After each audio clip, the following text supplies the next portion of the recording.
hyperintense lesion within the right lobe of the liver, and the lesion is showing heterogeneous intensity. I couldn't see any areas of necrosis within. This is involving whole of the length of the liver. And the other incidental finding is the pleural effusion noted on the right side. And apart from this, there is minimal perihepatic free fluid and also free fluid in the pelvis. Can you know the age of the patient?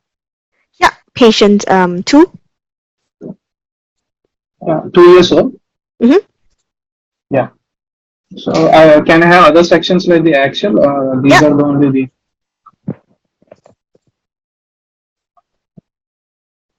axial sections images. I think the lesion is seen predominantly involving the kidney rather than the liver. The liver is more displaced anteriorly, and there is minimal free fluid, and also there is some necrotic areas within. The kidney is pushed inferiorly, and there is dilatation of the pelvis. Apart from this, the rest of the liver appears normal. The left kidney shows normal signal intensity, and there is minimal free fluid as seen before. Are there any other sections, any other sequences, or these are the only images covered? Nope, these are the images that I've given you. Yeah, I think that I would keep the epicenter of the lesion within the kidney and the suprarenal gland lesion, and my top differentials would be a neuroblastoma. The other second differential will be a Wilms tumor, and Wilms tumor. A third differential, which is very less unlikely to be a large necrotic lymph node. And I would like to inform my findings to the referring physician. I would like to discuss the case in pediatric oncology MDT. I would like to do any tumor markers for this lesion, and I would like to compare with any previous imaging. And I would like to do CT of the thorax if there are any lung metastasis, and also as I've seen pleural effusion. And I would like to do biopsy of the tumor to know the exact histopathology. Yeah. Okay. So nice different shows. Okay, and I know I haven't seen you given you all the imaging, but you're right. So this arises from the kidney, so not really suprarenal. I haven't shown you the suprarenal, and this is a Wilms tumor or a nephroblastoma. Okay, so just take note of the spelling of nephroblastoma versus neuroblastoma because it's quite similar. So 80% of Wilms happens in kids below 5 years old. Often you wouldn't think of any associated predisposing syndromes. So things like an overgrowth syndromes, Beckwith-Wiedemann. You think of the DICER1 gene, Lee from many. Okay, so it arises from primitive metanephric blastomal tissue, and you have this very large heterogeneous renal mass, which you can also see tumor thrombus, but then we don't have here going into the renal vein IVC. And what's seen here is actually a claw sign, which I'll show you in a different picture. And you can sometimes get calcification in Wilms, but that's more commonly seen in neuroblastoma. And you can have local extension to perirenal fat or tumor rupture. And nice to add that, yes, you do a CT scan because you want to make sure there's no lung metastases at the time of diagnosis. Okay, so very large tumors, it can be very hard to differentiate where it's coming from. And often looking for periphery signs like the claw signs, quite important, and what's doing to the vessels is another thing. But you can see why you need to look at the other imaging as well, because on coronal you can easily think that it comes from the liver when it doesn't. Okay. Yeah, so this is just different shows. Of course, you think of the other things, multilocular cystic renal tumor, but this is not really a cystic looking mass, it's quite solid. Okay. The other thing is that congenital mesoblastic nephroma is often a lot younger, so less than a year, and this is about 2 years old, this child, so not quite there. But yeah, think of one that's under 6 months old, so the younger infants, the neonates rather, it's ones that you think of more the congenital mesoblastic nephroma. And of course, on the other side, when you're someone who's a bit older, near adolescence, you're thinking of RCC. So just another example of Wilms as well, okay, on ultrasound, and then following that, so you get this mixed cystic solid mass. You would wonder, where's it coming from here? Is this a claw sign from the renal tissue? And then at the other side, a left kidney and a right kidney looks normal. And you see here nicely this claw sign of the from the renal parenchyma on these images. And then finally a pictorial just showing you how it looks like. So if it's extrinsic mass, then you get a very blunt, rounded interface with the parenchyma. But then if it's one that it's arising from, then you get very nice, these claw, very thin, sharp angles on either side. Okay, as you can see here. So this claw sign here, and also on this one. Okay, I appreciate it. Is biopsy recommended in Wilms tumor? So I don't think they actually biopsy. I'm not actually sure. Yeah. Sam, yeah. Can I step in here? Go ahead. So if it's a typical age group, so normally under 5, typical imaging appearances, they don't biopsy any longer. They go straight to chemotherapy. And then they'll do interval imaging to see if there's a response. If there's a classical response as we'd expect with the chemotherapy, then once it's shrunk enough, they try and do nephron sparing surgery, so they'll go resect it. Once it's shrunk enough, if it's not responding to the chemotherapy, then they may consider biopsy if it has any atypical features or it's an atypical age group. Okay, thanks. Toby sees a lot more oncology than we do. So I'm going to, and the floor is open to her, so she will step in if there are questions that I cannot answer. Okay. Okay, next case. So I've been provided with serial contrast enhanced axial images, CT images of a skeletal immature patient showing evidence of a heterogeneously and hyper-enhancing lesion with full calcific foci in the retroperitoneum anterior to the left kidney in the left hypochondriac region. The lesion does not cross the midline. There is no involvement of any vessels. There is no involvement of any extension into the vein. Do you have other sections or? Nope, but this is all that you get. And I'll give you a bit of a history. So this is a teenager, about 12 years old, and came in as a blunt abdominal trauma. I couldn't see any solid organ injury that is seen in any lacerations or contusions within the liver. No, I think the right kidney appears unremarkable.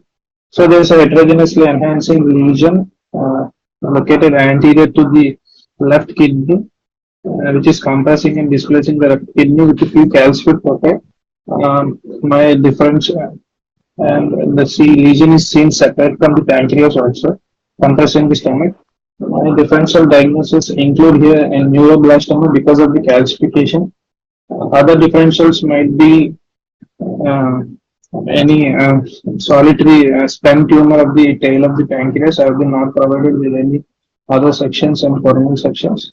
I would like to see other sections. I would inform the findings to the referring clinician, and I would do a pediatric oncology MDT for further characterization and management of the lesion. I would like to compare with a previous imaging if there is any. Okay, so that's the kidney. What do you think of this appearance here? The parenchyma. I think that looks like a claw sign, yeah. So do you think this is still coming from the tail of the pancreas?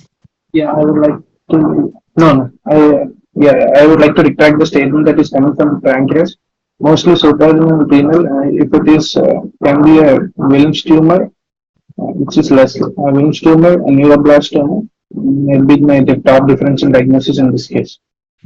Okay, so I think I mentioned earlier. So if you're thinking of so your congenital mesoblasthic nephroma, you see of it in the younger children, and then if you're kind of between 5 years old, and around 5, less than 5, you're thinking of a Wilms, and then something a bit older, a teenager, you're thinking of a RCC. Okay, so this is a RCC, and it can be associated with other syndromes such as von Hippel-Lindau, tuberous sclerosis, because they get renal cysts, renal abnormalities, AMLs.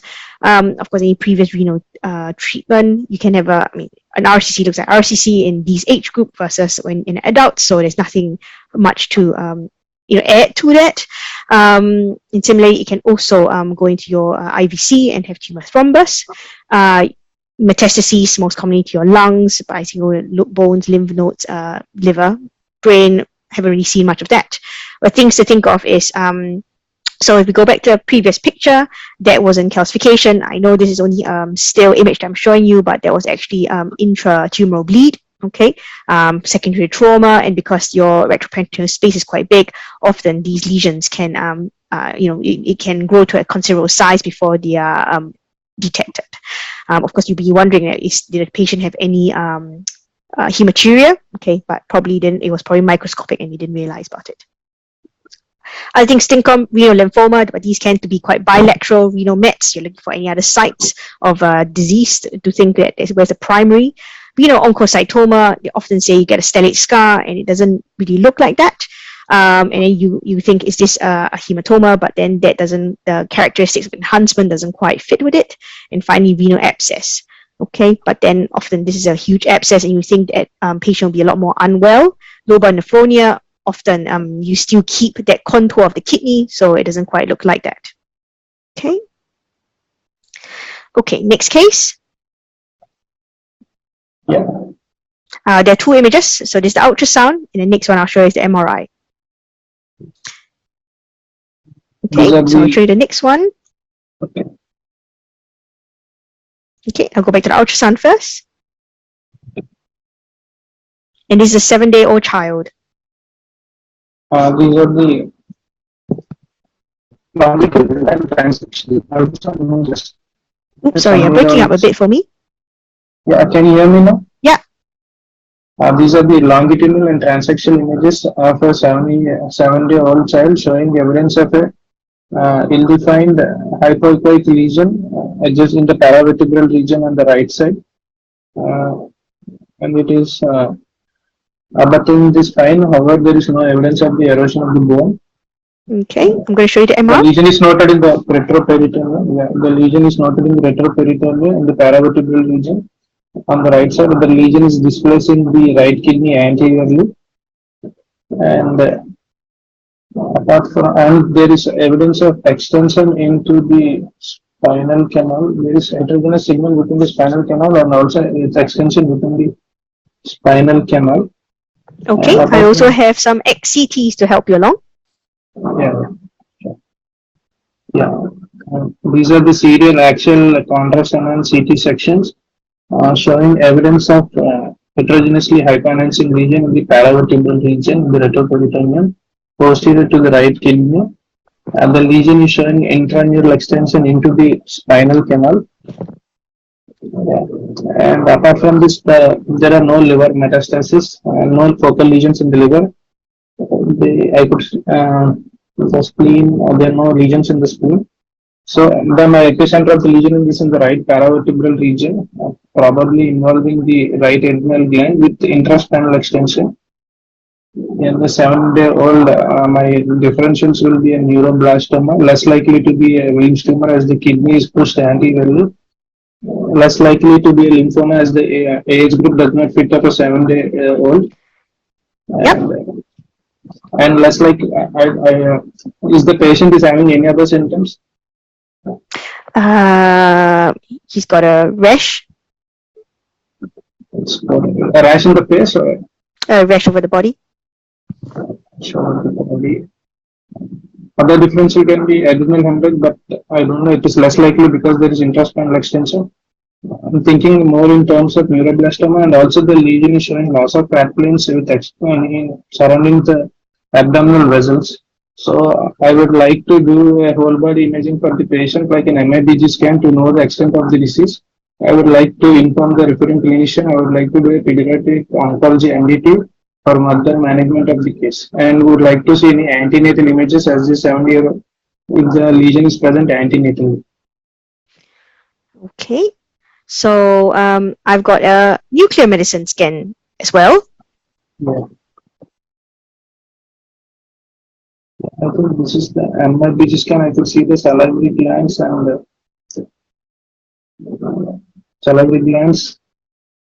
and the heart, uptake in the heart and bilateral lungs.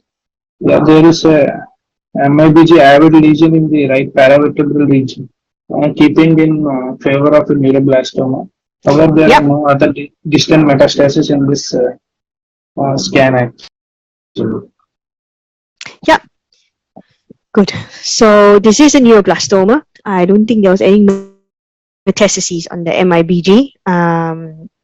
Toby can, I think this is the case from Toby, so correct me if I'm wrong. I don't do nuclear medicine. So, like what I said from neuroblastoma versus Wilms is usually a more calcified lesion, and I think on ultrasound you can see areas of calcification. These bright bits here, okay, I think these are all calcification. We don't see that on the MR sequences, probably because we haven't gotten the slice through it. They're not really on the CT, or maybe there's a little bit, just spots of calcification, or there could be a rib that has it has kind of gone through the ribs as well. MIBG, I just see a avidly high uptake lesion within the right paraspinal region. So adrenals, often it's the most commonly affected place, so 35 to 48%, more than your extra-adrenal retroperitoneum, then followed by posterior mediastinum, or sometimes you can have metastatic disease, so having more than one site. Neuroblastoma, unlike the Wilms tumor, they often just engulfs rather than displace. You can get metastases quite commonly and to the bone. So when you do MR, you just want to make sure you look at the bone, looking for any high stir lesions. You can also go to node, liver, and soft tissue, and MIBGs for staging, and also for follow-up imaging following treatment. You've got the differentials will include the other spectrum. So your neuroblastoma is really your most aggressive form of lesion of the nervous system. And then on the other hand, you've got the ganglioneuroma, which is more low grade and well differentiated. And then kind of a middle grade is your ganglioneuroblastoma. Okay, so if it was an isolated lesion and not so aggressive, you can put these other differentials in. And as we said earlier, the other differential would be Wilms tumor, but then you can often look for that claw sign. So staging for neuroblastoma, it's done by the International Neuroblastoma Risk Group Staging System. It was for you to stage pre-operatively, okay? So you've got stage 1 disease, which localized tumors confined to a body cavity without any what they call image-defined risk factors. I'll tell you what they are. And you've got stage 2, which is local regional with imaging-defined risk factors. And then you've got a stage M, which is got with distant metastases. And then you've got in kids, in this child, 7 days old, and also less than a year, you've got stage MS, which is primary tumor with the metastases. Okay, so you've got, so if it's a low risk, so you stage it, and often it's managed conservatively. You do chemotherapy only if it becomes symptomatic. Which then it can either fully regress or it becomes something more low grade like the ganglioneuroma. And like what I said earlier, what you do follow up is with imaging. And on this MR here, you just see one that's have more extensive disease, and you see on MIBG, there's also metastases higher up. Okay, and on both sides, and partly in nodes as well. Okay. Toby, do you want to add anything to this? Because I think this was your case as well. No, it was okay. Right. Cool. I was just going to say that the stage MS is quite important to know for exams, because they might ask you, do these patients need any treatment and things like that. So it's just to know that they're often, if they're under 18 months, even if it looks quite high grade, they're managed conservatively. Okay, it's an important point. Just remember that. We'll come back to that when we do a bit of summary. Okay, next case. Yeah, I've been provided with a frontal chest radiograph of a skeletally immature patient. I would like to go systematically through the radiograph. I would like to see the review areas. Bilateral episodes appear unremarkable. Bilateral hyla appear unremarkable. There is evidence of a ill-defined opacity overlying the right hemidiaphragm and overlying the right liver. I think I could see a few calcific foci within.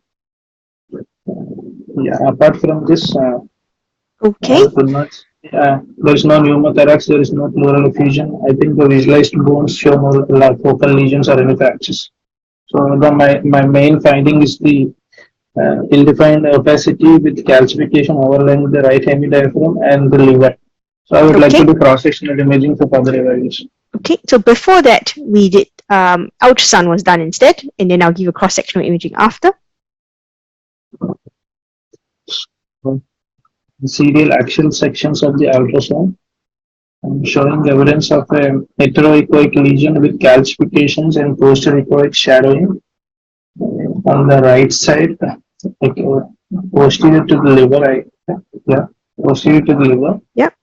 I think in the last image, the lesion is showing extension into a vessel. I could not be able to exhibit it is a vessel extension into vessel or something. Okay, and then I've got one more, which is a cross-sectional imaging, actually two more. These are contrast and CT axial sections showing evidence of heterogeneous enhancing lesion with multiple calcific foci extending across the midline, and they are situated anterior to the kidney and separate from the liver. So I would like to place the lesion in the epicenter in the adrenal gland. So I would like to know further history of the patient, like what are the clinical features of the patient. Just before that, I've got one more. Yeah. These are the axial MRI T2 showing heterogeneous lesion with T2 and T2 hyper and hyperintensity. Contrast enhance, there is no significant enhancement. I think the ADC images also do not show significant ADC reversal. Yeah, so I would keep the lesion within the adrenal gland on the right side, which is crossing the midline. Can I know the clinical history?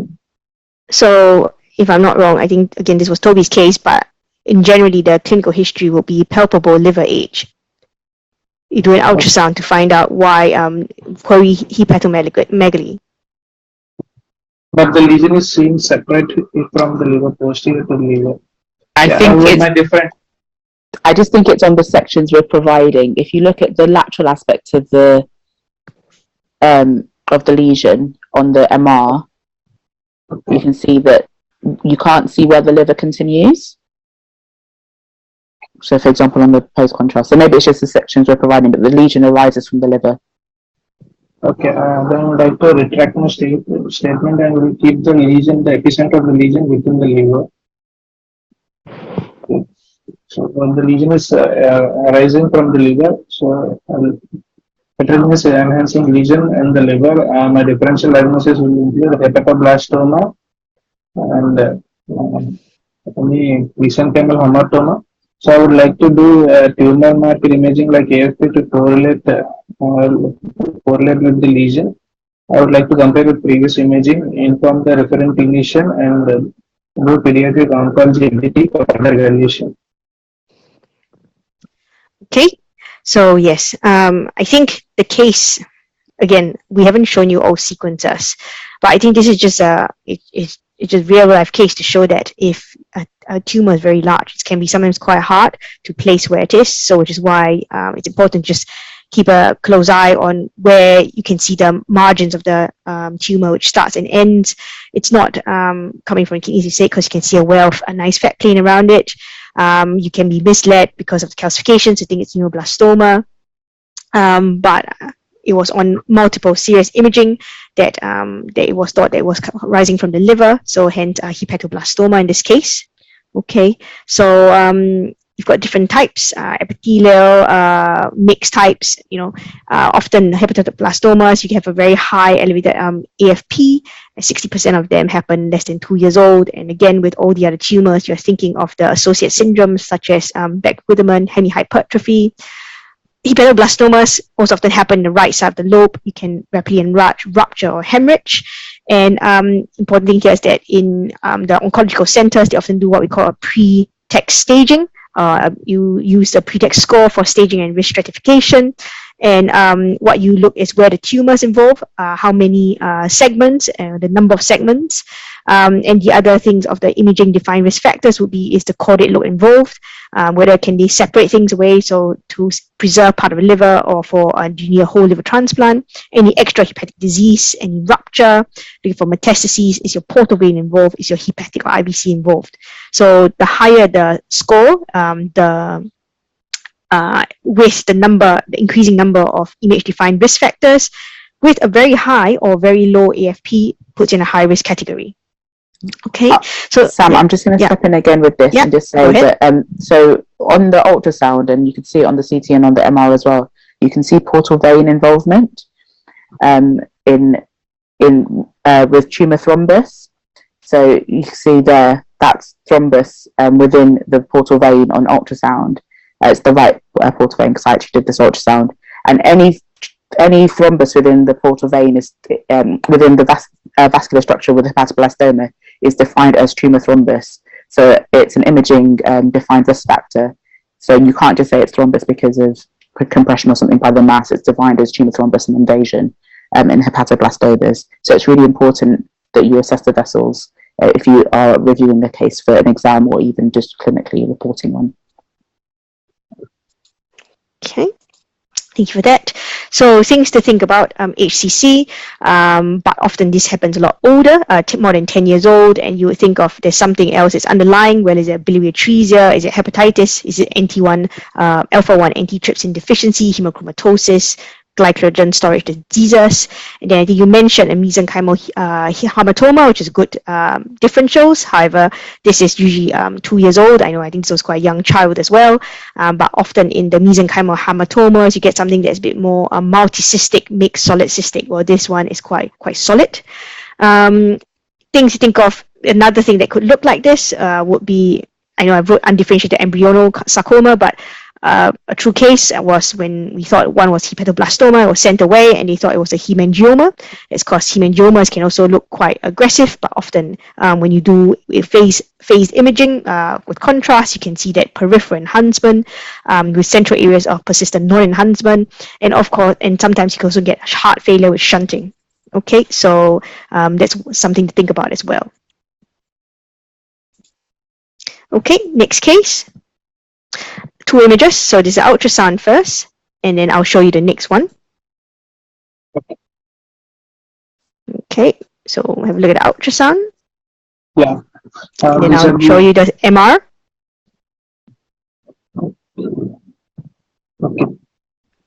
Okay, and I'll go back to the ultrasound. Just let me know if you want to stay the ultrasound or MR. Yeah, I'll complete the ultrasound. Yeah, first. So these are the serial transverse axial section images showing evidence of diffuse bowel wall thickening because I could see the air pockets within the lesion, diffuse bowel wall thickening, multiple hypoechoic lesions, and few lesions are showing central necrosis, and these lesions are noted in the right midline. And can I go to the MR images? Yep. These are the coronal T2 weighted and axial T2 weighted images showing evidence of a thickened bowel loop, like showing aneurysmal dilatation and thickened bowel loop, and or either it can be any heterogeneous lesion with the central necrosis. So my differential diagnosis here, there is minimal free fluid in the pelvis. I think the visualized liver does not show any focal lesions. The visualized don't show any altered signal intensity. My differential diagnosis here will be in lymphoma because I'm thinking of aneurysmal dilatation. However, there is no significant. Yeah, there are few enlarged lymph nodes with aneurysmal dilatation. Differential diagnosis will be lymphoma. Can I know the age of the patient? Patient 7. Do we have any other images, or these are the images? Nope, no other images. So I'm thinking of aneurysmal dilatation with multiple conglomerate lymph nodes, likely lymphoma. The other less likely differential will be a GIST with central necrosis. Yep, so often these ones a lot easier when you are scanning. So this is a patient that I scanned, and when I looked at it, I thought there was exactly what you thought, aneurysmal dilatation, and you could see that there was passage of bowel contents through here, which you can't really capture very well on still images. With all these notes, the presenting complaint was whether he had appendicitis because he had abdominal pain, and this turned out to be small bowel lymphoma, and I thought it was nice. It doesn't change from what I've mentioned earlier, in the previous head and neck lymphoma, but I just thought it was a nice picture to include of small bowel lymphoma, okay, with aneurysmal dilatation. And the main things that you think of GI cancers, are you thinking more of adenocarcinoma? But often this happens a bit in more in adults unless they've got underlying polyposis or underlying syndromes, and these ones are usually more focal wall thickening with luminal narrowing and obstruction. And this kid didn't present with signs of bowel obstruction. Okay. Okay. Next case. Yeah. Can you know the age of the patient? Patient is 1 year old. Okay. And what they thought was a palpable mass in the pelvis. Okay. So I've been provided with serial axial sections of the ultrasound of a 1-year-old child showing evidence of, I think the first section within the bladder, there's evidence of a polypoidal hyperechoic mass noted. And there is dilatation. I think there is hydroretinal necrosis of the right kidney. We see in the third and the fourth images with dilated pelvis.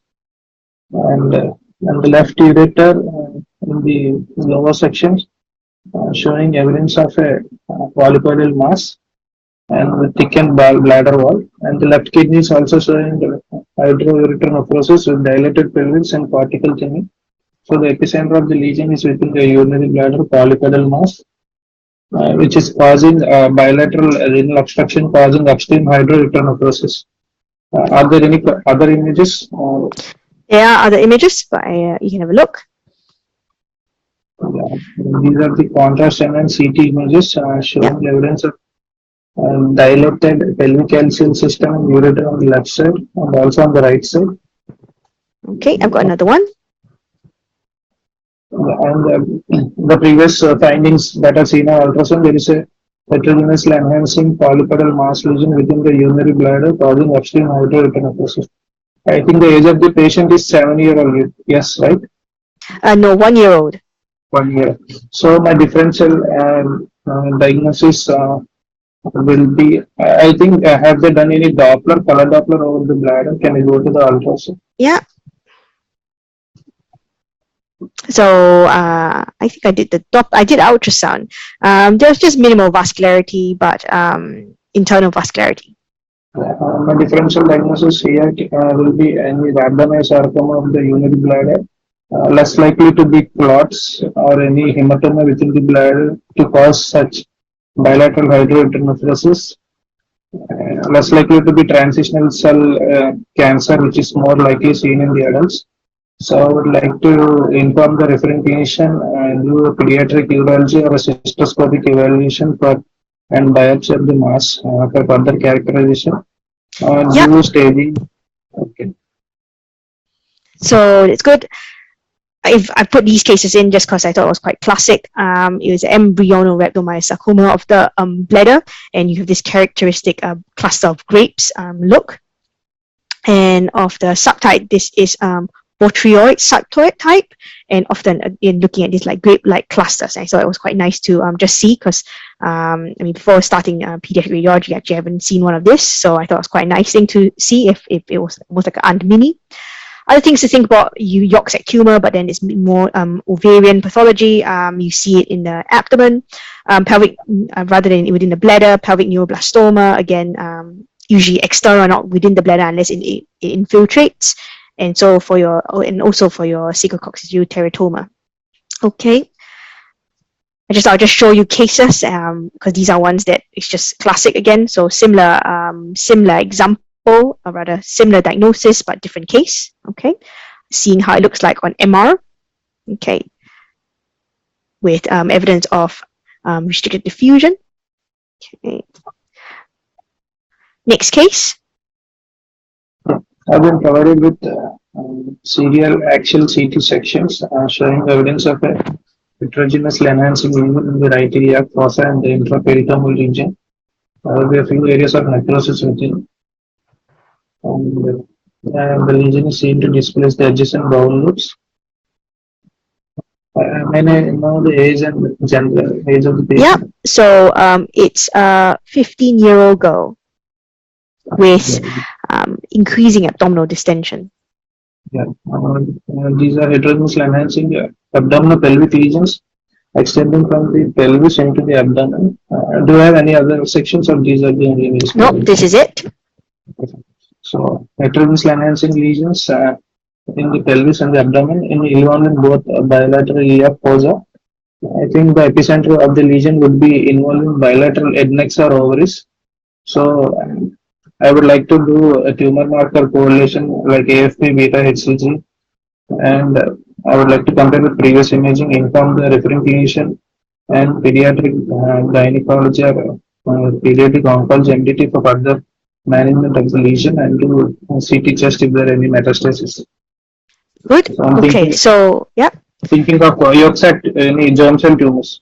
Yeah, good. So this is a yolk sac tumor, okay, and I think the next cases I'm going to show you is just various ovarian malignancies, just because I'm conscious of time, and the reason why we're showing you this is that it's just you need to have some form of different shows when you face the exam, because only a few things are quite classic that you can say this is definitely it.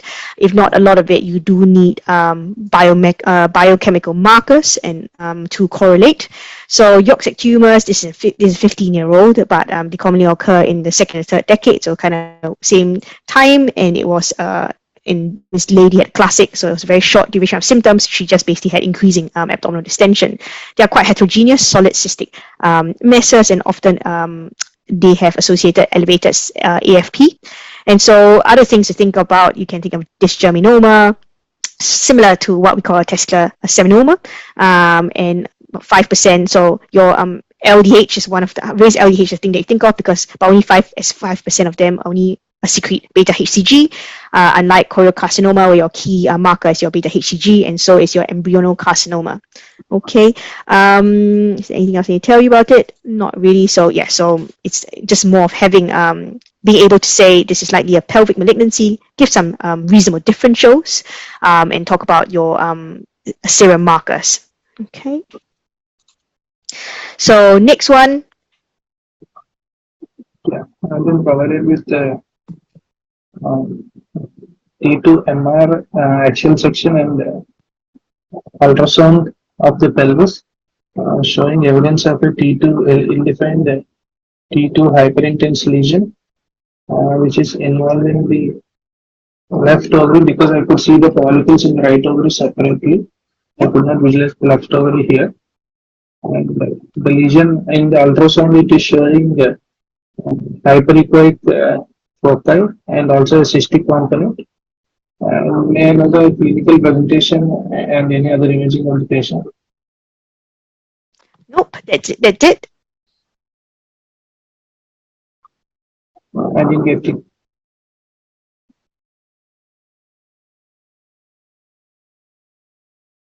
Hello? Hello? Yeah. Yeah, can I know the history of the patient and any other clinical, any other images? So no other images. This is a 10-year-old girl with incidental finding. Yes, ma'am. She had So I'm thinking in terms of a dermoid because of the hyperechogenicity and there's like a mature teratoma. I would like to do any fat suppression imaging to further characterize the lesion. Yeah, so this is one of the things that you probably would come out your exam, because it did come up for me in my 2B exams. And the reason why I've shown this is that on the MRI, you can see there are also areas of blooming artifact. Yes, you can on T2, you are thinking, is this your blood products or is this calcification? So on ultrasound, you can see that there's some shadowing here. Okay, it's hard to tell because again, it's static, but that's calcification within it, and some bright areas which could represent fat. It's involving the left ovary, because the right ovary is well seen, which is here. So this is a mature cystic teratoma or a dermoid tumor, and often we know it contains a mixture of fat, hair, calcium, cystic products. And on ultrasound, the things that we look for, which I'll show you in the next slide. So a dermoid plug or an echogenic nodule, protruding cyst. We don't have it here, but the dermoid mesh, so linear echogenic foci of hair. You've got that tip of iceberg sign, which often often when you have got large calcified components within it. And on radiographs, what you're looking for is a tooth-like calcified body. Of course, if you see something more round in that region, you can think that it could be a pendicolith if they've got pain. And MR fat suppressed sequences help you to confirm the presence of fat within it. And of course, your complications, anything with a large ovarian mass would predispose to torsion, can rupture as well. And this thing I did not know, anti-NDMA receptor encephalitis. Okay, I don't think the exam is going to give you that they've got encephalitis, but it's quite a cool thing if you were reporting in your pile, you saw this, and they said they had encephalitis, they could help you to say this is most likely to represent a dermoid. So like what I mentioned earlier, so you've got other neoplasms that this could be different shows of, perforated appendicitis if you were just given a plain film, and patients at risk of ovarian torsion. Just remember, the teratoma is one of the most common ovarian neoplasms under the age of 20, so in young girls, in young ladies.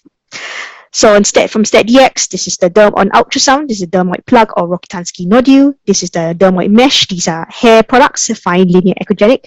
And this is a tip of the iceberg sign. So you've got this shadowing, which obscures the rest of the lesion. And these are some echogenic signs in there here. And so you see here the tip of the iceberg sign. Okay. Just going on a bit more, just because this did come up for me in the exams, I said earlier, and it shows you that there's some tooth-like calcification within there.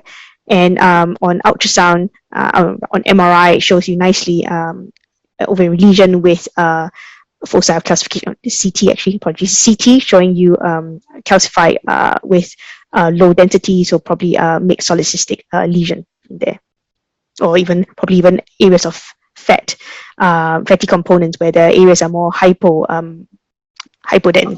Okay.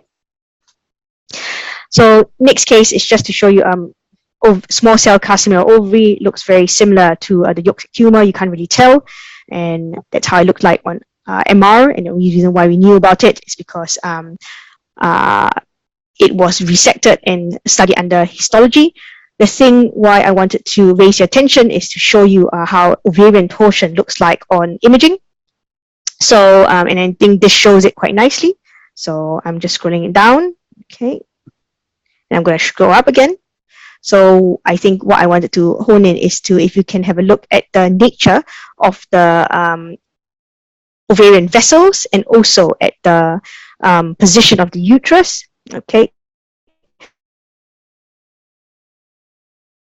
So the uterus is pulled to the side of the torsion, is retracted to the right. And at the same time, there's also very congested ovarian vessels here. So, which is associated with the mass. So there's a right-sided one. So you've got, and you can't often see the twisting, but with the evidence of a congested vascular pedicle and ovarian vascular pedicle, as I'm going down now, and in combination with the fact that you've got this uterus that's pulled to one side, the side of the congested pedicle, you can, on cross-sectional imaging, these are signs of ovarian torsion. We often mention about it on ultrasound, but we don't really see it often on, or rather, we don't really look for it on cross-sectional imaging. I thought this case nicely shows that. Okay, so congested pedicle, uterus pulled to the side. Think of ovarian torsion. So apologies, I've only just given you a general radiologist view, a general pediatric view of some tumors. So midlines, we looked at the craniopharyngioma, the germ cell tumor.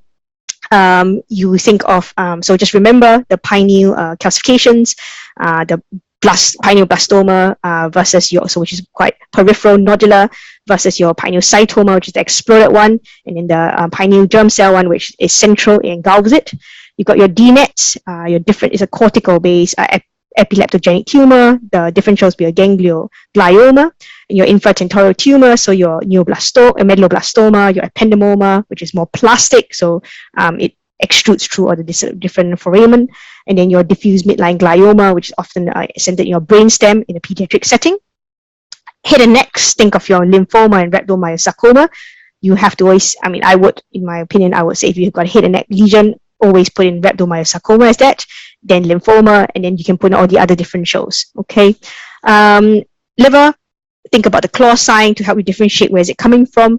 You've got your hepatoblastoma, adrenals, your neuroblastoma. Think about this. Remember the staging of MS in the infants less than 12 months, so less than 1 year.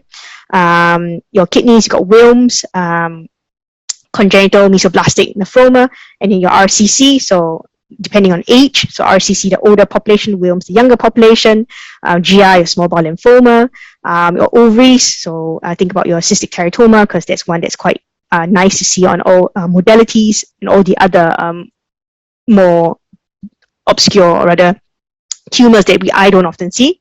Bladder, your rhabdomyosarcoma, which is your the bunch of grapes of